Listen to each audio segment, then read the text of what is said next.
দেখুন, যদি আমরা সেফ অ্যাসেট ক্লাসেই সমস্ত টাকা রাখি তো আমাদের টাকা অতটা বাড়তে পারে না। এরকমটা হয় কেন? একটি এক্সাম্পলের মাধ্যমে বোঝার চেষ্টা করি। ধরুন 100 টাকা আমি ব্যাংকে রেখেছি। ব্যাংক আমাকে বছরে 6% এর সুদ দেয়। তো পরের বছর সেই 100 টাকাটি হয়ে যাবে 106 টাকা। কিন্তু যে দ্রব্যমূল্য বৃদ্ধির রেট আছে সেটা 5 থেকে 6% আছে। তো যে জিনিস আজ 100 টাকায় পাচ্ছি সেটা পরের বছর 106 টাকা হয়ে যাবে। তো ব্যাংকে টাকা তো বাড়ে, কিন্তু জিনিসপত্রের দামও সেম হয়ে যায়।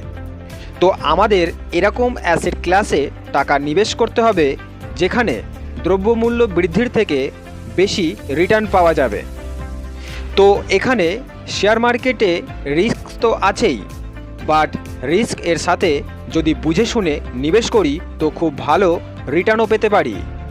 তার মানে কি, যেহেতু শেয়ার মার্কেটে অনেক টাকা কামানো যেতে পারে, সেই হেতু যত টাকা আমাদের কাছে আছে এবং তার উপর লোনও নেব এবং শেয়ার মার্কেটে সমস্ত টাকা নিবেশ করে দেব? একদমই নয়। দেখুন, নিবেশ করার সময় আমাদের নিজেদের ফাইন্যান্সিয়াল প্ল্যানিং করা খুবই জরুরি আছে।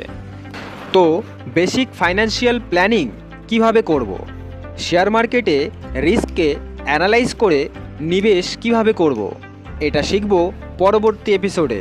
তো এই এপিসোডে এতটাই। নমস্কার।